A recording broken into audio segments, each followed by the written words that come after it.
ভারতের হৃদরোগ বিশেষজ্ঞ দেবী শেঠির পরামর্শে ওবায়দুল কাদেরকে নেওয়া হলো সিঙ্গাপুর। শারীরিক অবস্থা স্থিতিশীল হলেও শঙ্কামুক্ত নন, জানালেন চিকিৎসক। সময় সংবাদে খবর প্রচারের পর নদীর জায়গায় নদীকে ফিরিয়ে দেওয়ার উদ্যোগ, বুড়িগঙ্গা প্রশস্তকরণে বরাদ্দের সিদ্ধান্ত। কাল থেকে ফের শুরু উচ্ছেদ অভিযান। জমে উঠেছে ডাকসু নির্বাচনের প্রচারণা। নানা প্রতিশ্রুতি নিয়ে শিক্ষার্থীদের কাছে প্রার্থীরা। শিক্ষার পরিবেশ বজায় রাখার আহ্বান উপাচার্যের। নিয়ন্ত্রণে আসতে শুরু করেছে চিনি ছাড়া সব ভোগ্য পণ্যের দাম। ভোজ্য তেল, ডাল, আদা, পেঁয়াজের দর কেজিতে কমেছে 1 থেকে 3 টাকা। এবং যুক্তরাষ্ট্রের আলাবামায় শক্তিশালী টর্নেডোর আঘাতে 23 জনের মৃত্যু, বিদ্যুৎ বিচ্ছিন্ন 3000 ঘরবাড়ি। নিউ ইয়র্কে তুষার ঝড়ের কারণে শিক্ষা প্রতিষ্ঠান বন্ধ ঘোষণা।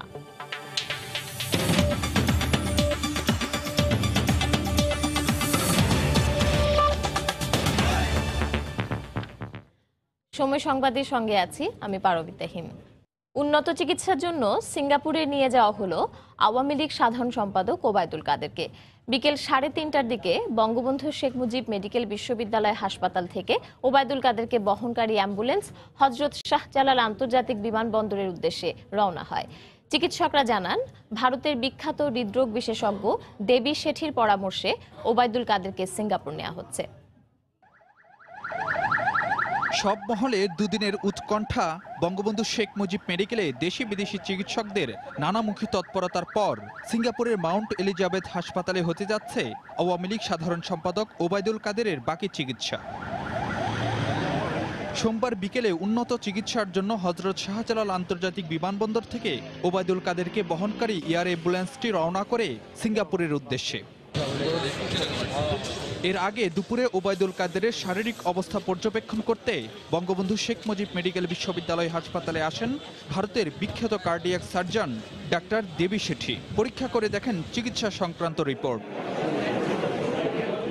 এরপরই সংবাদ সম্মেলনে আসেন ওবায়দুল কাদেরের চিকিৎসায় গঠিত মেডিকেল বোর্ডের সদস্যরা। জানান, দেবী শেঠির পরামর্শে উন্নত চিকিৎসার জন্য ওবায়দুল কাদেরকে সিঙ্গাপুরে নেওয়ার সিদ্ধান্ত হয়, যাতে সায় দিয়েছেন প্রধানমন্ত্রী শেখ হাসিনাও। যেহেতু ওনাকে ইনভাইট করা হয়েছে, সেহেতু আমরা এয়ার অ্যাম্বুলেন্স যেটা থেকে মাউন্ট এলিজাবেথ থেকে এসেছিল সেটাকে আমরা রেখে দিয়েছিলাম। তাদেরকে আমরা বলেছি as early as possible you can shift him. আমরা এখন ওনার ওপিনিয়ন পাওয়ার পর মাননীয় প্রধানমন্ত্রীর সাথে আমরা ইনফরমেশনটা দিলাম। উনি বলেন যে ঠিক আছে, তাদেরকে তাহলে নিয়ে যেতে বলবো। ব্রিফিংয়ে চিকিৎসকরা জানান, ধীরে ধীরে শারীরিক অবস্থা উন্নতির দিকে থাকলেও এখনো শঙ্কামুক্ত নন ওবায়দুল কাদের। গতকালকে চেয়েও আজকে উনি স্টেবল, কিন্তু উনি শঙ্কামুক্ত নন। গতকালকে যে যত বড় ঝুঁকি ছিল, আজকে ঝুঁকি কম, তবে ঝুঁকি নাই সেটা বলা যাবে না। মেডিকেল বোর্ডের সংবাদ সম্মেলন শেষ হওয়ার আধা ঘন্টার মধ্যেই ওবায়দুল কাদেরকে নিয়ে হযরত শাহজালাল আন্তর্জাতিক বিমানবন্দরের উদ্দেশ্যে রওনা করে অ্যাম্বুলেন্স। রোববার ভোরে হঠাৎই শ্বাসকষ্ট দেখা দিলে বঙ্গবন্ধু শেখ মুজিব মেডিকেলে ভর্তি করা হয় আওয়ামী লীগ সাধারণ সম্পাদককে। অবস্থার অবনতি হলে স্থানান্তর করা হয় আইসিইউতে। পরীক্ষা নিরীক্ষার পর হার্টে 3টি ব্লক ধরা পড়ে। পরে স্থানান্তর করা হয় সিসিইউতে। ফারুক ভূঁইয়া, রবিন, সময় সংবাদ, ঢাকা। এদিকে ওবায়দুল কাদেরের সবশেষ শারীরিক অবস্থা ও চিকিৎসা প্রক্রিয়া প্রধানমন্ত্রী শেখ হাসিনাকে অবহিত করেছেন ভারতের প্রখ্যাত হৃদরোগ বিশেষজ্ঞ ডাক্তার দেবী শেঠি। বিকেলে প্রধানমন্ত্রীর সঙ্গে সৌজন্য সাক্ষাৎ করেন তিনি। গুরুতর অসুস্থ আওয়ামী লীগ সাধারণ সম্পাদক ওবায়দুল কাদেরের চিকিৎসার খোঁজ নিতে সোমবার দুপুরে ঢাকায় পৌঁছান ভারতের cardiac surgeon doctor Shetty. Bangabandhu Sheikh Mujibur Rahman medical কলেজে ওবায়দুল কাদেরকে পর্যবেক্ষণ করে বিকেলে প্রধানমন্ত্রীকে সেই বিষয়ে অবহিত করেন তিনি। সৌজন্য সাক্ষাতে বেশ কিছু সময় ধরে শেখ হাসিনাকে সড়ক পরিবহন ও সেতু মন্ত্রীর শারীরিক জটিলতার বিষয়গুলো জানান তিনি। হাইকোর্টের নির্দেশে গঠিত মেডিকেল বোর্ড এবং জেল কোড অনুযায়ী বেগম জিয়ার চিকিৎসা চলবে বলে আদেশ দিয়েছেন আদালত। ব্যক্তিগত চিকিৎসক দিয়ে কারাবন্দী বেগম জিয়ার চিকিৎসা চেয়ে করা আবেদনের প্রেক্ষিতে বিশেষ জজ আদালত ৯-এর বিচারক শেখ হাফিজুর রহমান এ আদেশ দেন।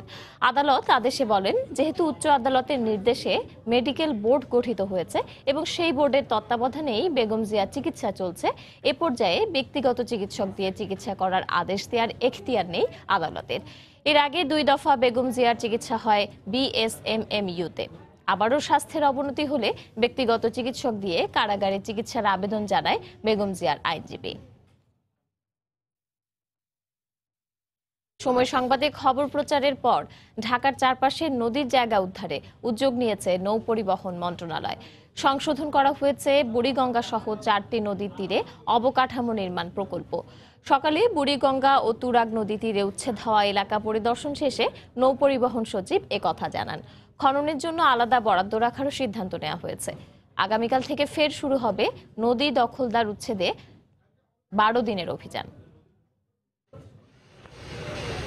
উচ্ছেদ অভিযান শেষে ঢাকার চারপাশের নদীর তীরে অবকাঠামো নির্মাণের জন্য 848 কোটি টাকার প্রকল্প নিয়ে কাজ শুরু করেছে বিআইডব্লিউটিএ। তবে সেখানে নদীর জায়গা দখলমুক্ত করতে খননের জন্য কোনো বরাদ্দ রাখা হয়নি জানিয়ে গত শনিবার খবর প্রচার করে সময় সংবাদ। প্রতিবেদন প্রচারের পর রোববারই মন্ত্রণালয়ে জরুরি বৈঠক করে সোমবার প্রকল্প এলাকা পরিদর্শনের সিদ্ধান্ত নেওয়া হয়। বেশ কয়েকজন বিশেষজ্ঞ ও বিএডব্লিউটি এর সকল বিভাগের ঊর্ধ্বতন কর্মকর্তাদের নিয়ে সোমবার বুড়িগঙ্গা ও তুরাগপাড়ে উচ্ছেদ হওয়া এলাকা দেখতে যান নৌপরিবহন সচিব। পরিদর্শন শেষে প্রকল্পটি সংশোধনের সিদ্ধান্ত নেওয়া হয়েছে বলে জানান তিনি। যখন আমরা প্রকল্পটা ডিজাইন করেছি তারপরেও তো অনেক অবৈধ কাঠামো কনস্ট্রাকশন হয়ে গেছে, আমাদের যে হিসাব ছিল সেই হিসাবের বেশি আরো হয়ে গেছে। সেই জন্য আমরা এই প্রকল্পকে রিভিশন করব, আমরা খনন করব, বুলডোজার দিয়ে, তারপরে ড্রেজার দিয়ে, এক্সকাভেটর দিয়ে এগুলো অপসারণ করব এবং এর যে মাটি আমি এগুলো বিক্রি করে দিতে বলেছি। মঙ্গলবার থেকে ফের উচ্ছেদ অভিযান শুরু হবে জানিয়ে সচিব বলেন, উচ্ছেদের পাশাপাশি সব দখলদারদের জরিমানাও করা হবে। যদি বিআইডব্লিউটি এর কোনো সহযোগিতা থাকে বা অন্যান্য সরকারি সংস্থার সহযোগিতা থাকে সেগুলো আমরা তদন্ত করে দেখছি এবং সেগুলো আমরা আইনানুগ ব্যবস্থা নেব। আরো 12 দিনের আমাদের কর্মসূচি আমরা ঘোষণা করেছি। প্রথম দফা উচ্ছেদ অভিযানে 1721টি অবৈধ স্থাপনা উচ্ছেদ করেছে বিআইডব্লিউটিএ। মাহমুদ রাকিব, সময় সংবাদ, ঢাকা। এবার ডাকসু নির্বাচন প্রসঙ্গ। বঞ্চনার অভিযোগ এনে ডাকসু নির্বাচনে বেশ কিছু পদে স্বতন্ত্র প্রার্থী হিসেবে লড়ছেন ছাত্রলীগের কয়েকজন নেতা। নানা চেষ্টা করেও তাদের দমানো যায়নি বলে স্বীকার করেছে ছাত্রলীগ। এসব কারণে আসন্ন ডাকসু নির্বাচনে চ্যালেঞ্জের মুখে পড়তে হবে ক্ষমতাসীন দলের ছাত্র সংগঠনটিকে, এমনটাই মনে করছেন অনেকে।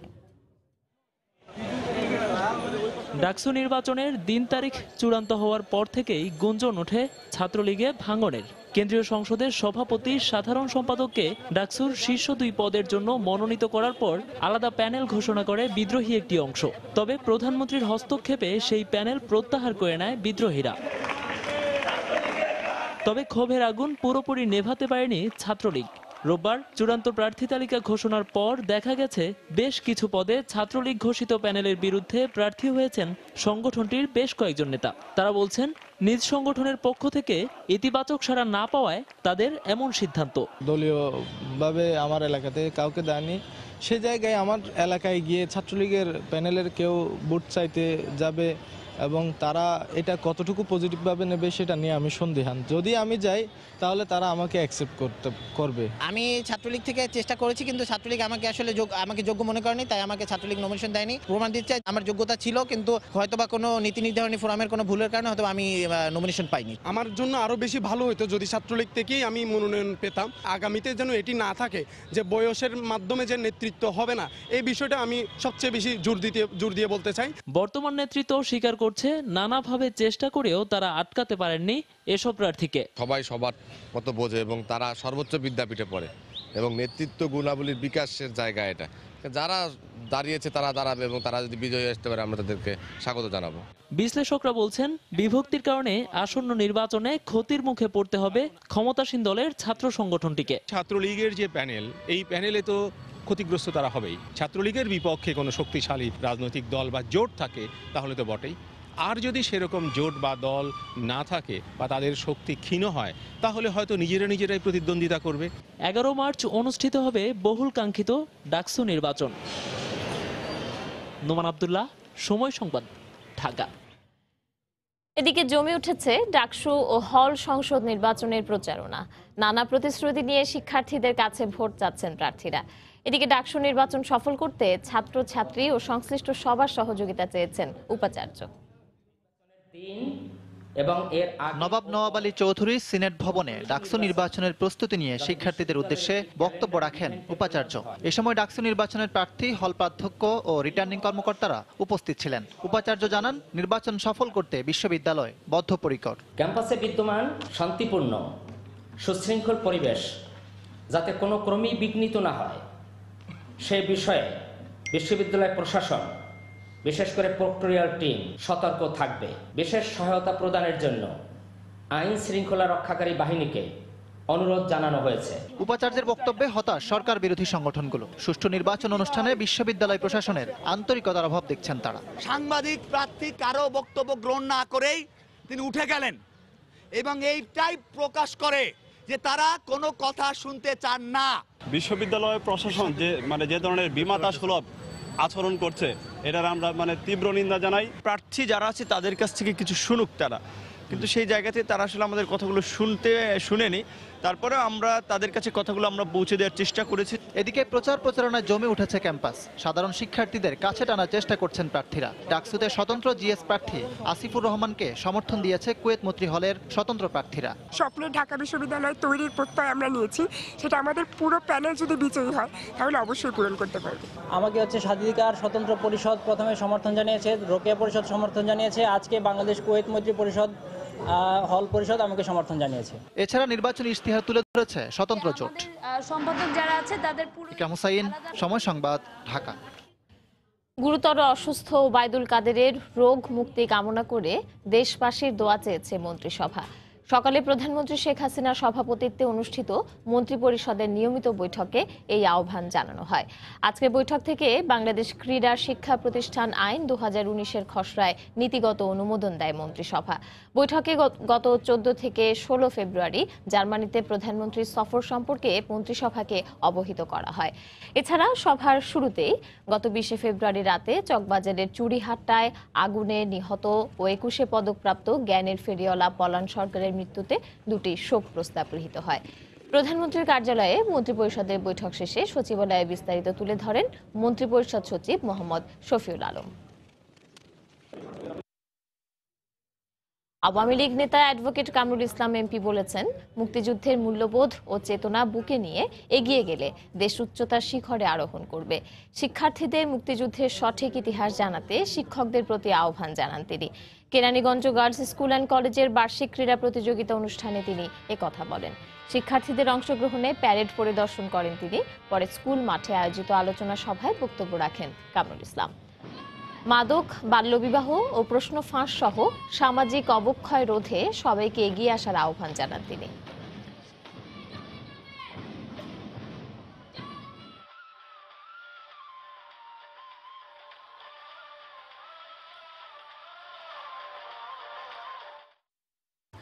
তথ্য প্রযুক্তির খারাপ দিকগুলোকে না বলো, মাদককে না বলো, বাল্যবিবাহকে না বলো, নকলকে না বলো, প্রশ্ন ফাঁসকে না বলো, সকল খারাপ দিকগুলোকে না বলে তোমরা সামনের দিকে এগিয়ে যাও।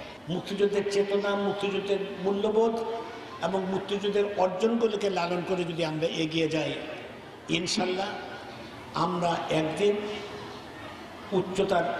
উচ্চ মার্গে পৌঁছতে পারব। নির্বাচনে বিজয়ী গণফোরামের দুজন সংসদ সদস্যকে শপথ নিতে বাধা দেওয়ার কঠোর সমালোচনা করেছেন আওয়ামী লীগের সভাপতিমণ্ডলীর সদস্য মোহাম্মদ নাসিম। দুপুরে ডিপ্লোমা ইঞ্জিনিয়ার্স ইনস্টিটিউশনে চলমান রাজনীতি বিষয়ে এক আলোচনা সভায় তিনি বিএনপিকে সংসদে এসে ভূমিকা রাখারও আহ্বান জানান। দুজন সংসদ সদস্য 7 মার্চ শপথ নেবে, আমি স্বাগত জানাই। তারা জনগণের উপরে নির্বাচিত হয়েছে এবং অন্যরা চেষ্টা করে তাকে বিরত রাখার জন্য। এটা তো ঠিক নয়।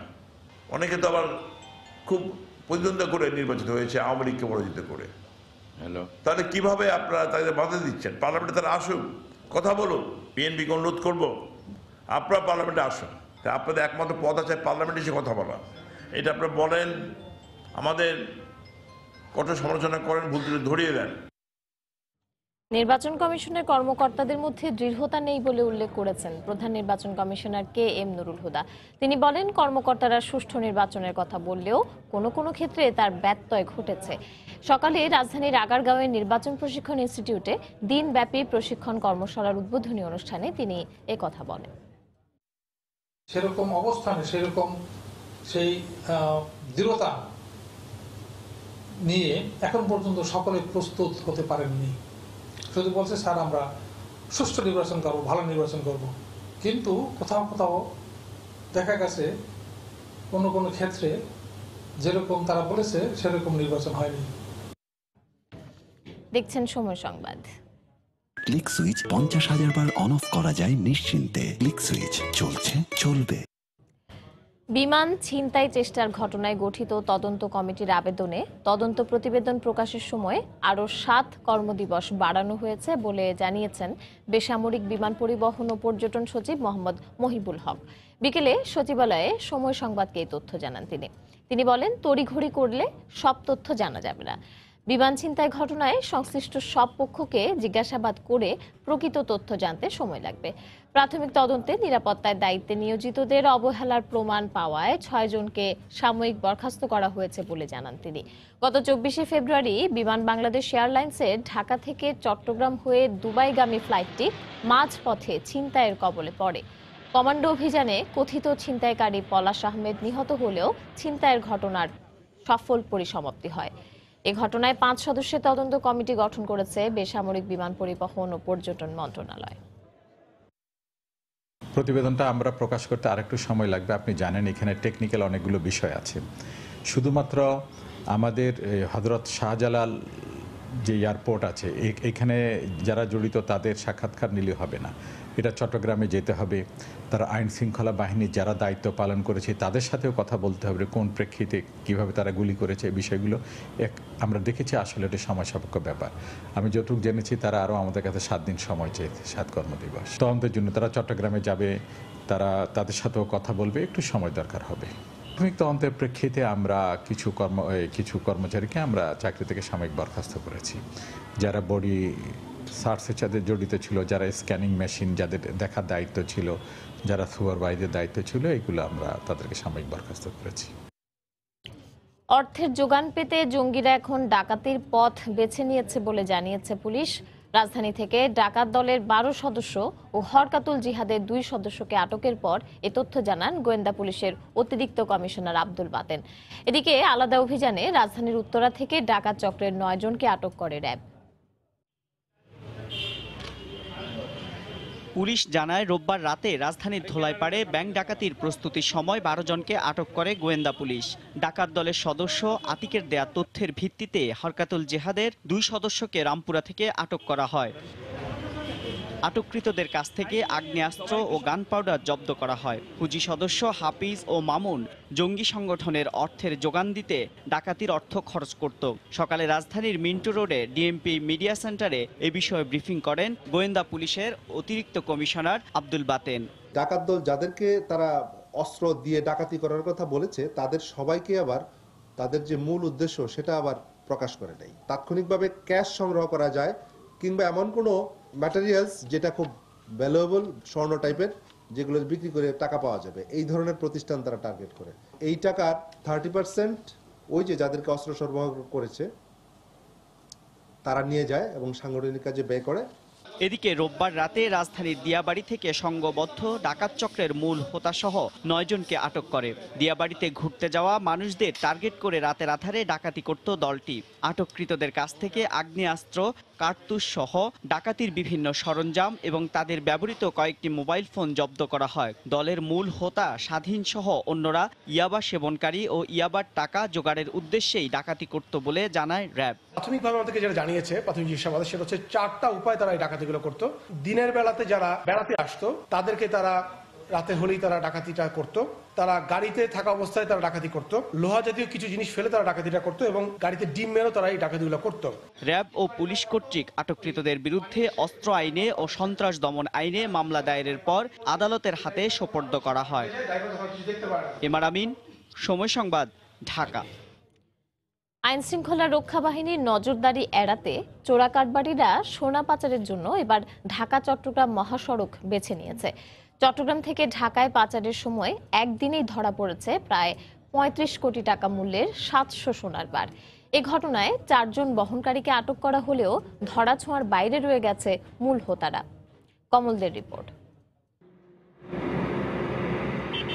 সড়কপথে স্বর্ণ চোরাচালান হচ্ছে এমন গোয়েন্দা তথ্যের ভিত্তিতে রোববার ঢাকা চট্টগ্রাম মহাসড়কের চট্টগ্রামের মিরেশ্বরায় সোনা পাহাড় এলাকায় চেকপোস্ট বসায় পুলিশ।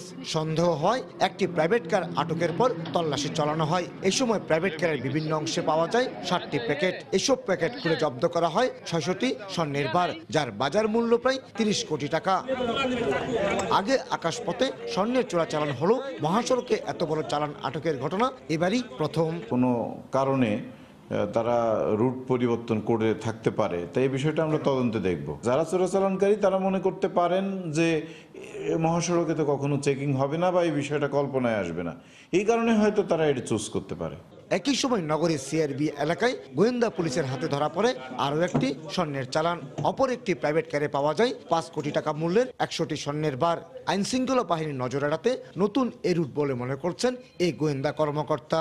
আমরা আমাদের গোয়েন্দা নজরদারি আরও বৃদ্ধি করব এবং এই পথটাকে ব্যবহার করে যাতে এই ধরনের চোরাচালান ব্যবহার করতে না পারে, চোরাচালান চালিয়ে যেতে না পারে, এর জন্য আমাদের আরও সচেষ্ট প্রচেষ্টা আমাদের থাকবে।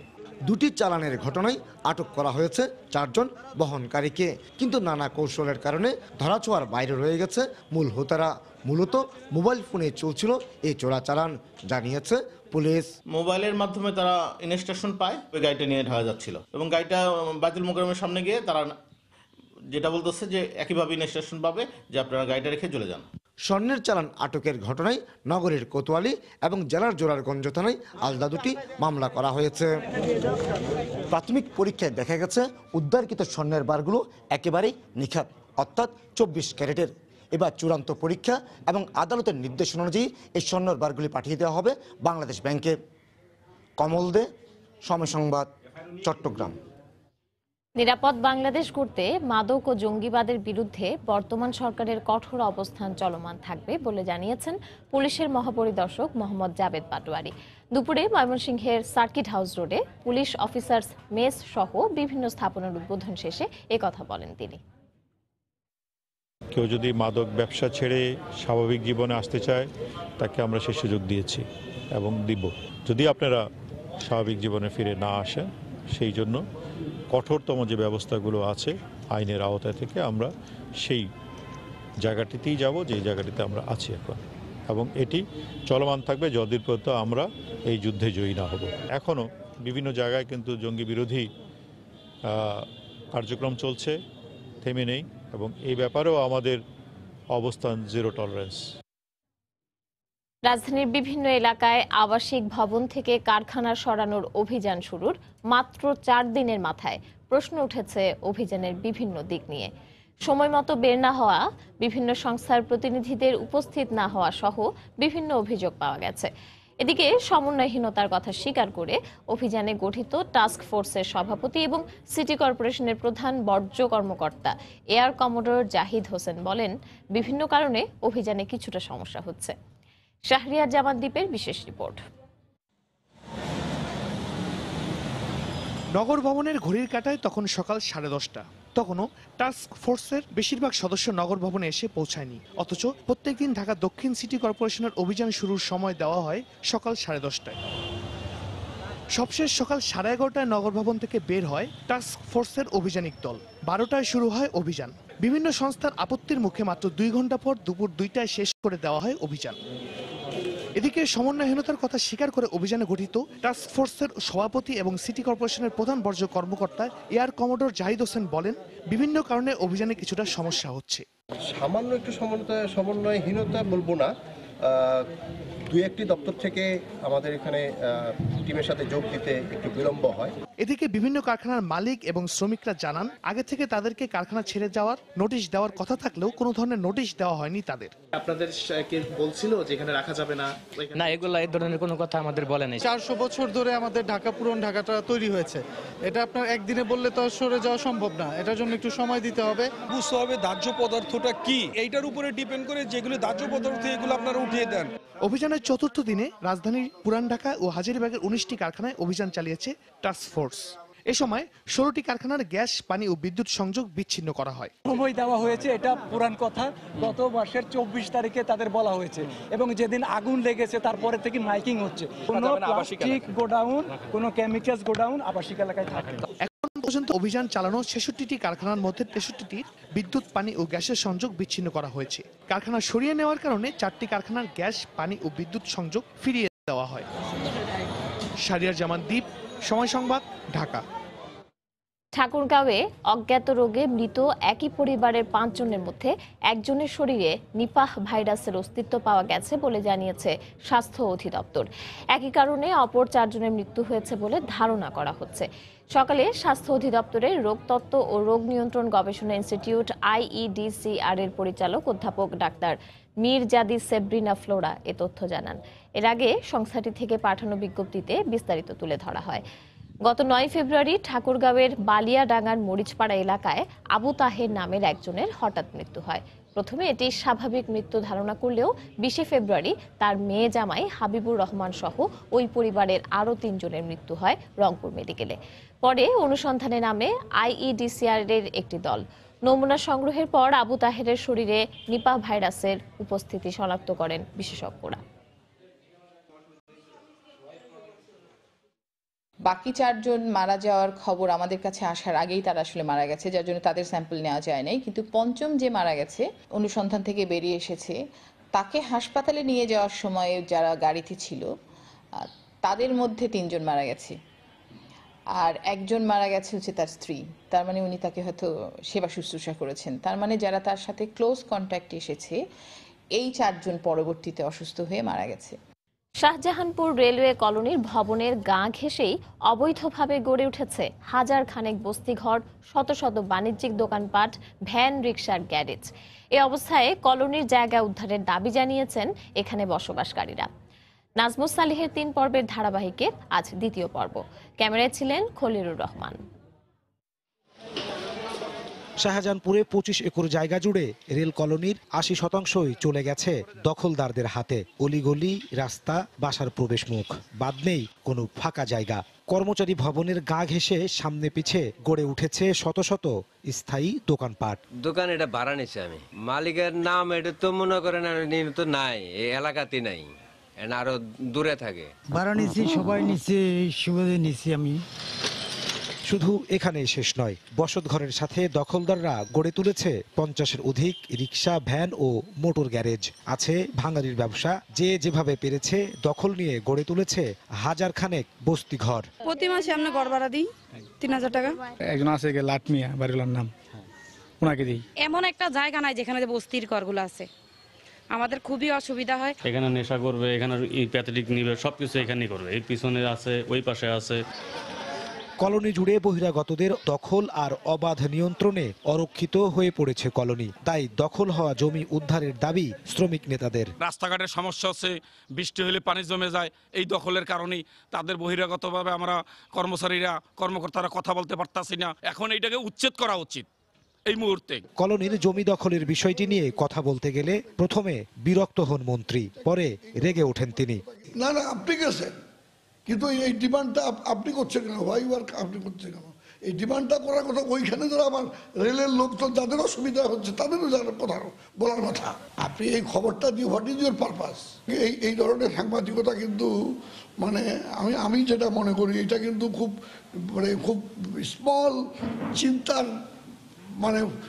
চিন্তার থেকে আপনারা এটা করতেছেন। 108টি 4তলা ভবনে প্রায় 2500 রেল কর্মকর্তা কর্মচারী পরিবার বসবাস করে শাহজাহানপুর রেলওয়ে কলোনিতে। রেলের তথ্য বলছে সারা দেশে রেলের জমি রয়েছে 61,000 একর। তার মধ্যে রেল তার কাজে ব্যবহার করে মাত্র 30,000 একর জমি, আর বাকিগুলো নামে বেনামে দখল হয়ে গেছে অনেক আগেই। দখলদারদের হাত থেকে রক্ষা পায়নি কর্মচারীদের থাকার জন্য এই কলোনিটিও। ফলে এখানকার বসবাসকারীরা বলছেন প্রতিনিয়তই বসবাসের অযোগ্য হয়ে উঠছে কলোনির পরিবেশ। নাজমুস সালেহি, সময় সংবাদ, ঢাকা।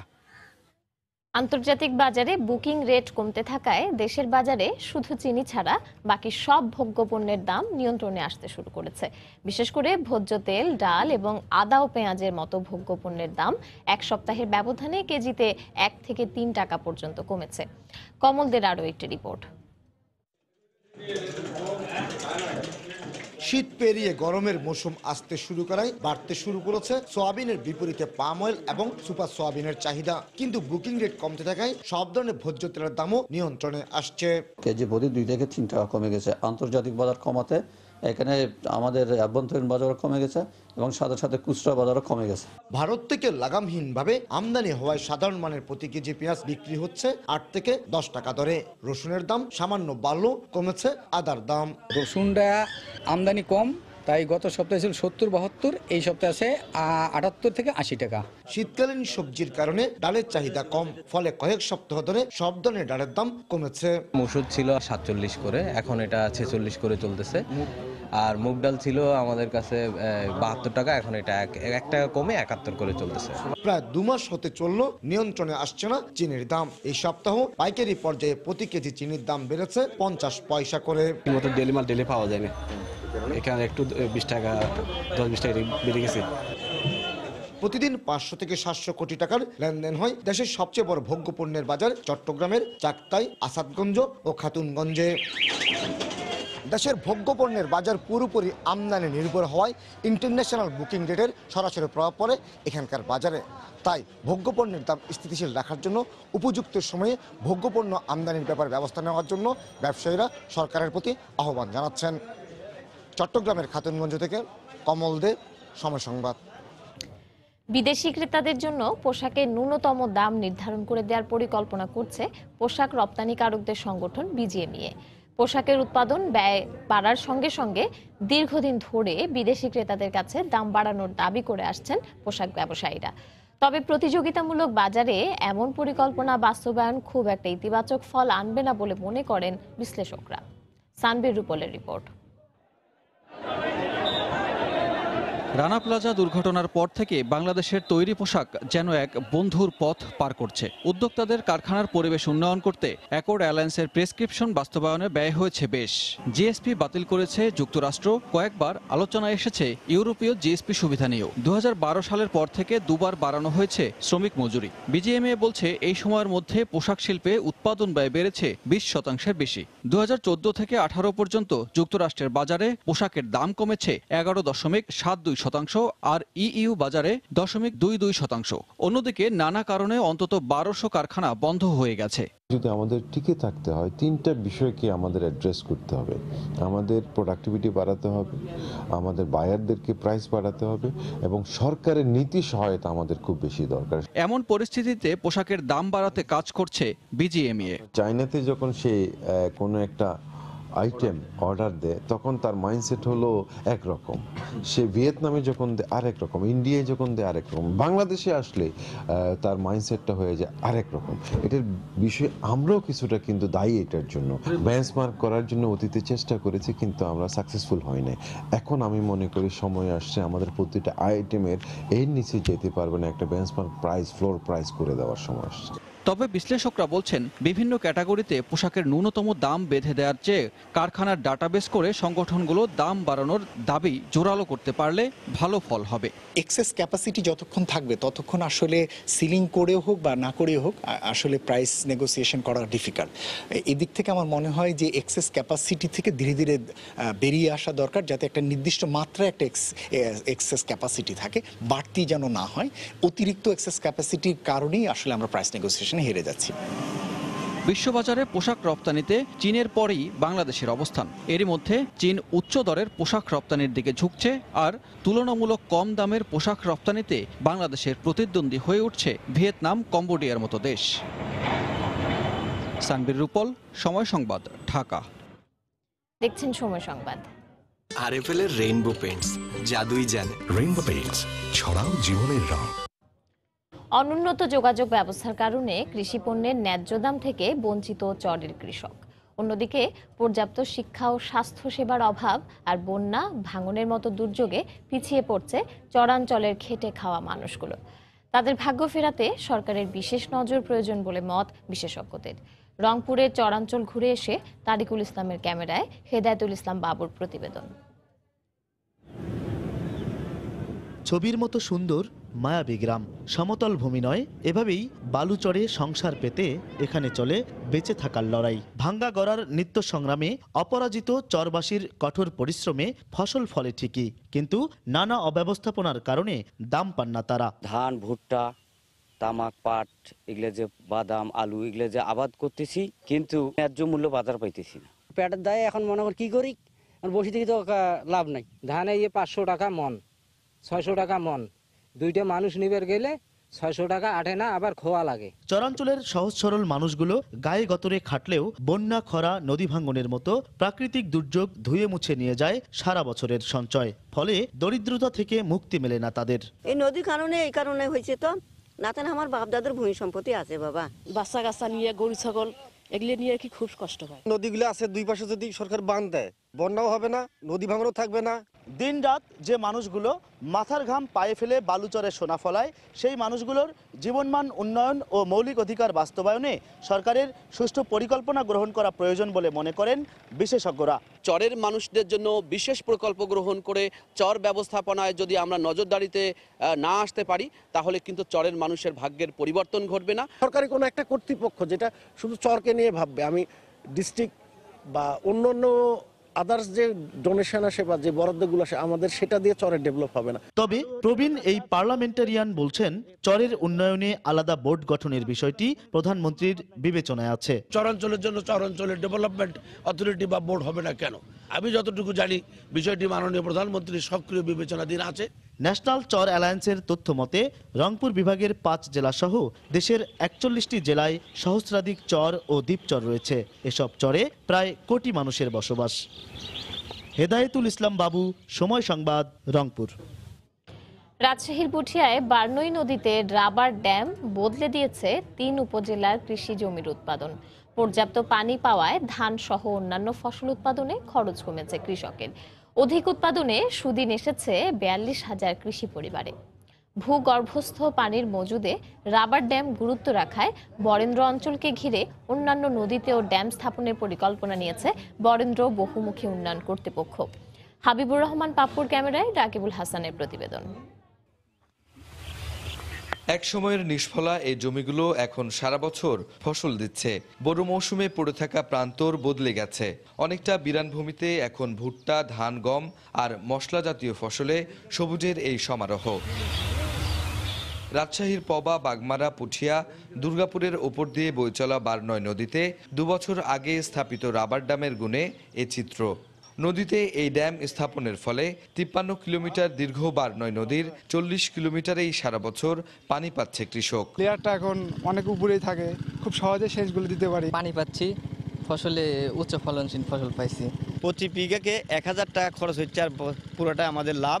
শুষ্ক মৌসুমে নদীর আপস্ট্রিমে 120 ঘনমিটার পানি সংরক্ষিত থাকছে। 13,600 একর জমিতে এর ব্যবহার নিশ্চিত করার পাশাপাশি নতুন নতুন জমিতে ফিতা পাইপের মাধ্যমে স্বল্প মূল্যে পানি সরবরাহ করছে বরেন্দ্র বহুমুখী উন্নয়ন কর্তৃপক্ষ। পিএমডিএ থেকে যেসব এলএলপি রয়েছে সেগুলা থেকে যদি কৃষক সেচ নেয়, সেখানে বিঘা প্রতি 700 থেকে 800 টাকা খরচ হচ্ছে। অতএব আমাদের এই এলএলপির মাধ্যমে যে পানিটা নিচ্ছে, সেখানে কৃষক 2 থেকে 3,000 টাকা কম সেচে পানিটা পাচ্ছে। জেলার একটি মাত্র রাবার ড্যামে মাটির নিচে পানির চাপ হ্রাস ও সেচ এলাকা সম্প্রসারিত হয়েছে। এতে সাফল্য পাওয়ায় নতুন 5টি নদীতে ড্যাম স্থাপনের পরিকল্পনা নিয়েছে কর্তৃপক্ষ। খনন করে যদি আমরা রাবার ড্যাম নির্মাণ করতে পারি প্ল্যানিং ওয়াইজ, তাহলে এখানে সারা বছর পানি থাকবে। এই পানি দ্বারা কৃষকরা কম খরচে সেচ নিতে পারবে, এর ফলে কৃষকদের ভাগ্য উন্নয়ন ঘটবে। সংশ্লিষ্টদের মতে বরেন্দ্র অঞ্চলকে ঘিরে আত্রাই, মহানন্দা ও পদ্মা নদীর শাখা নদীগুলোতে রাবার ড্যাম স্থাপন করা গেলে এ অঞ্চলের 50% অংশে পানির স্তর উন্নত হবে।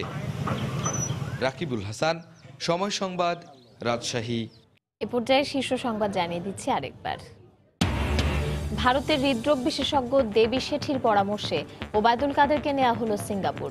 শারীরিক অবস্থা স্থিতিশীল হলেও শঙ্কামুক্ত নন, জানালেন চিকিৎসক। সময় সংবাদে খবর প্রচারের পর নদীর জায়গা নদীকে ফিরিয়ে দেওয়ার উদ্যোগ। বুড়িগঙ্গা প্রশস্তকরণে বরাদ্দের সিদ্ধান্ত। কাল থেকে ফের শুরু উচ্ছেদ অভিযান। জমে উঠেছে ডাকসু নির্বাচনের প্রচারণা। নানা প্রতিশ্রুতি নিয়ে শিক্ষার্থীদের কাছে প্রার্থীরা। শিক্ষার পরিবেশ বজায় রাখার আহ্বান উপাচার্যের। নিয়ন্ত্রণে আসতে শুরু করেছে চিনি ছাড়া সব ভোগ্যপণ্যের দাম। ভোজ্য তেল, ডাল, আদা, পেঁয়াজের দর কেজিতে কমেছে 1 থেকে 3 টাকা। এবং যুক্তরাষ্ট্রের আলাবামায় শক্তিশালী টর্নেডোর আঘাতে 23 জনের মৃত্যু। বিদ্যুৎ বিচ্ছিন্ন 3000 ঘরবাড়ি। নিউ ইয়র্কে তুষার ঝড়ের কারণে শিক্ষা প্রতিষ্ঠান বন্ধ ঘোষণা। এই ছিল এখনকার মতো। যে কোনো খবর পেতে ভিজিট করুন সময়নিউজ.টিভি। আপনার মোবাইলে সময় সংবাদ দেখতে ও সব খবর পেতে ডাউনলোড করুন সময় অ্যাপ। এছাড়া এইমাত্র পাওয়া খবর আপনার মোবাইলে পেতে SMS করুন *BN লিখে পাঠিয়ে দিন 16242 নম্বরে। সঙ্গে থাকুন সময়ের।